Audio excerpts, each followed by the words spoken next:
Bom dia, sétimo ano, tudo bem com vocês? Então, pessoal, nos módulos passados, no último módulo da apostila 1, a gente viu o estudo do predicado nominal.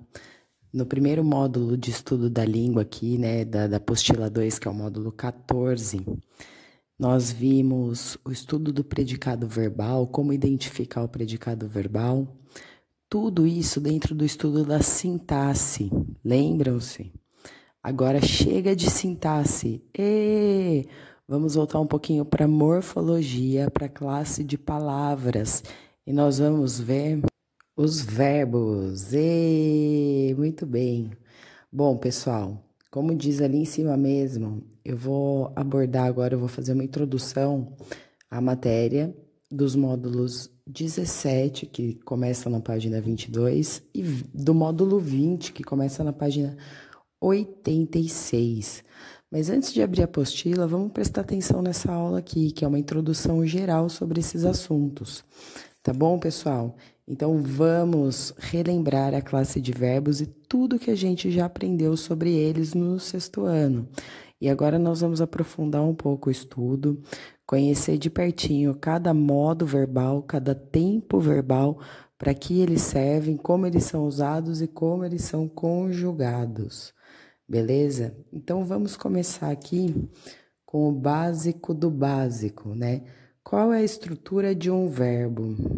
Então, todo verbo é composto pela desinência do infinitivo, depois eu vou explicar um pouco melhor, porque o do infinitivo está entre parênteses, pela vogal temática e pelo radical.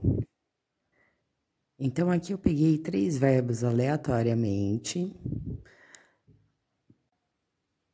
Esses verbos estão no infinitivo. E como é que eu sei que eles estão no infinitivo? Porque eles apresentam a desinência do infinitivo neles, que no caso é o R. Ó, vou pintar de rosinha aqui.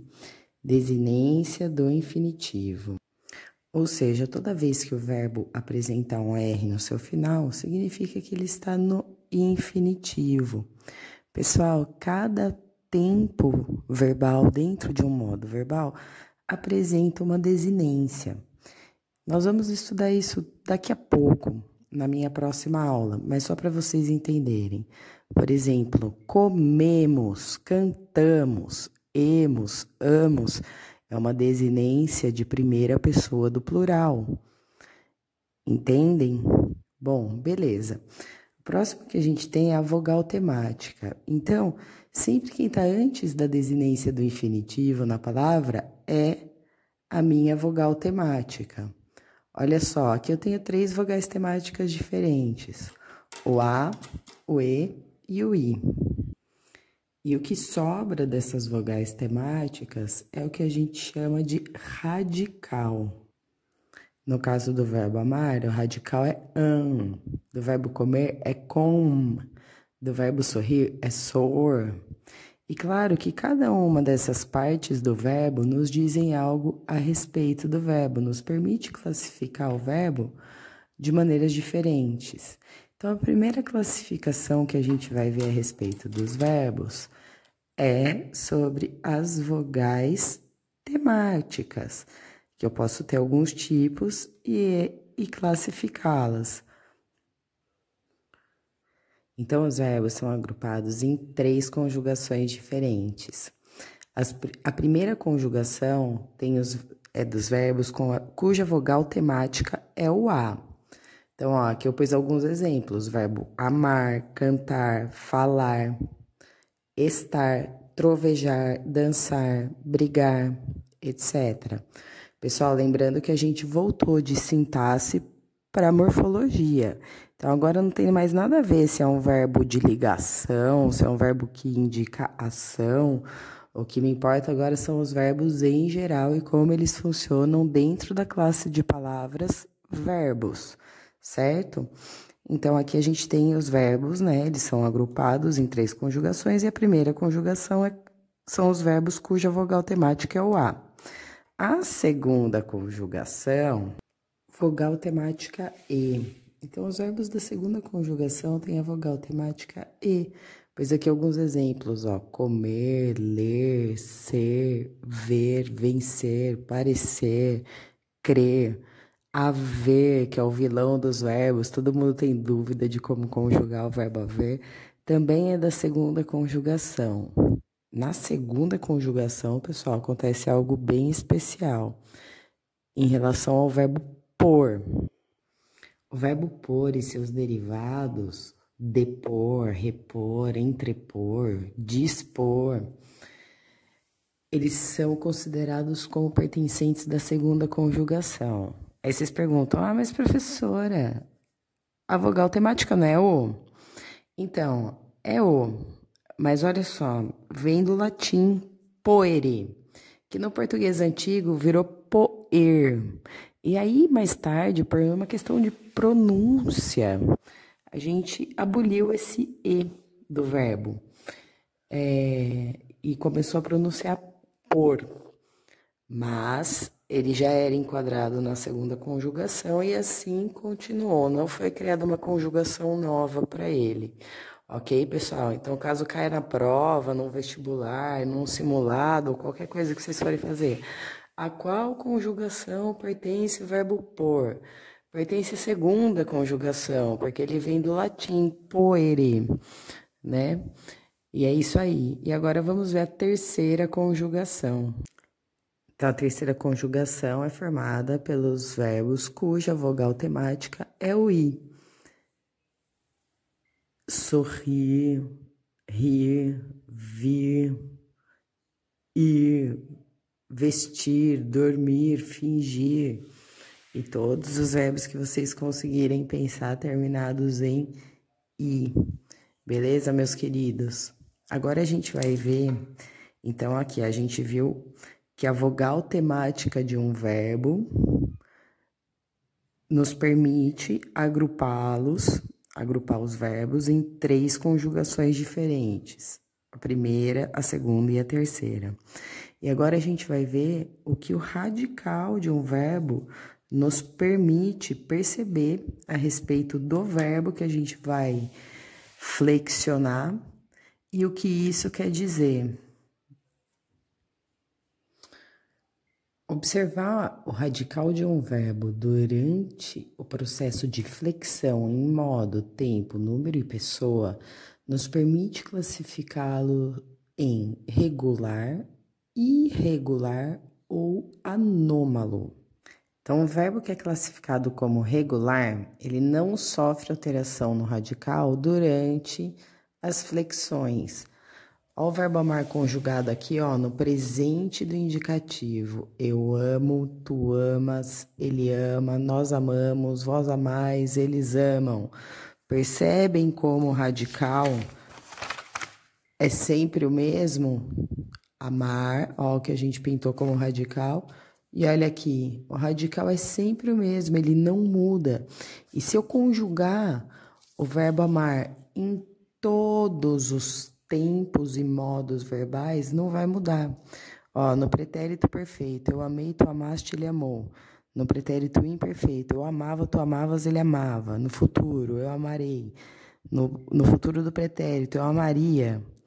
No subjuntivo, que eu ame, sempre vai manter o radical. Então, o verbo amar é um verbo regular. Já o verbo irregular sofre alteração no radical durante as flexões. É o caso aqui, ó, do verbo haver. Ó, o radical do verbo haver aqui, ave. Ó, na primeira pessoa do singular do presente do indicativo, eu, ei. Cadê o radical dele? Não dá nem para eu pintar, né? Eu, ei, tu, as, ele, a. Nós havemos, aqui sim o radical aparece. Posso pintar ave, tá vendo? Vós, haveis, no vós também aparece.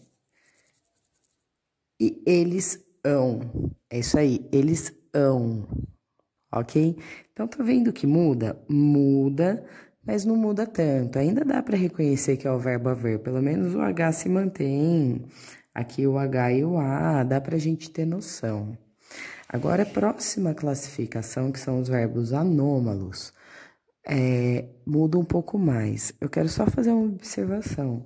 Não são todos os estudiosos de gramática que dividem os verbos entre irregulares e anômalos. Alguns consideram todos como irregular, tipo um mais irregular do que o outro. Outros autores de gramática preferem essa nomenclatura aqui para os verbos que se modificam muito o radical some por completo e às vezes fica até difícil de reconhecer de qual verbo nós estamos falando. Esses estudiosos os classificam como verbos anômalos. Eu gosto muito dessa diferenciação, então eu adotei e passo para os meus alunos, que eu acho que deixa bem claro que, né, tem alguns verbos que são tão irregulares que não dá para reconhecê-los, são os verbos anômalos. Vou conceituar aqui. Então, nós vamos pegar aqui, ó, como exemplo de verbo anômalo, só lembrando, né? Então, verbo anômalo, o radical se altera tanto que fica difícil de reconhecer o verbo. Olha só esse exemplo. Eu fui. Fui. Esse verbo é o verbo ser ou é o verbo ir? Sozinho, assim, sem nenhuma indicação, não dá pra gente saber. Por quê? Porque esses verbos, tanto o verbo ser quanto ir, são tão anômalos que a conjugação deles em alguns tempos verbais são idênticas. É o caso aqui, ó, o verbo aqui está no pretérito perfeito do indicativo, e o verbo ser e o verbo ir ficam iguais. Então, o verbo ser e o verbo ir no pretérito perfeito do indicativo ficam idênticos. Olha lá, eu fui, tu foste. Ele foi, nós fomos, vós fostes, eles foram. Eu fui seu amigo, mas depois nós brigamos e nunca mais nos falamos. E eu fui ao cinema com o meu amigo. Olha só, mudei o contexto, certo? Usei o verbo ser na primeira frase e o verbo ir na segunda. Mas eles ficam iguais, por isso eu os classifico como anômalos. Certo, pessoal? Difícil essa parte? Eu espero que não. E agora eu vou fazer um resumão para vocês sobre os modos verbais e os tempos verbais. Como é a cara, né, de um verbo flexionado? Eu vou pegar o verbo amar como exemplo e vou fazer para vocês. E depois, nas próximas aulas, a gente vai entrar detalhadamente no estudo de cada modo e cada tempo. Então, pessoal, esse é o resumão dos verbos, modos e tempos e formas nominais. Bom, nós temos 3 modos, basicamente, de verbos. O modo indicativo, o modo subjuntivo, o modo imperativo. O modo indicativo e o subjuntivo nós vamos estudar no próximo módulo, que é o módulo 17, que começa na página 52. A grosso modo, depois eu vou entrar em detalhes, mas a grosso modo, o modo indicativo serve para nós nos referirmos a situações que estão no plano da realidade. Coisas que acontecem, que aconteceram ou que vão acontecer. Então, o modo indicativo serve para a gente trabalhar com a realidade, enquanto o subjuntivo trabalha no plano da suposição, dos pensamentos, né? Das suposições dos pensamentos, das coisas que podem ou não acontecer, dos planos. O modo imperativo e as formas nominais aparecem no próximo módulo, no módulo 20, mas o modo imperativo, a grosso modo, ele é usado para dar ordens, para dar conselhos, para estipular o que deve ser feito e o que não deve ser feito. E as formas nominais, como o próprio nome já diz, elas são usadas ou para compor locuções verbais, né, servindo como, sendo sempre usadas, com verbos auxiliares e tendo uma função de nome dentro da frase, apesar de ser uma forma verbal, ela funciona um nome, por quê? Porque acompanha outro verbo, né? Então, é assim, é isso basicamente, mas nós vamos estudar mais detalhadamente nos próximos vídeos.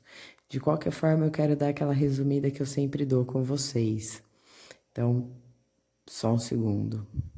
Eu vou usar o verbo amar, tá, pessoal? Como referência. Vamos começar aqui, ó, das formas nominais. O infinitivo é amar.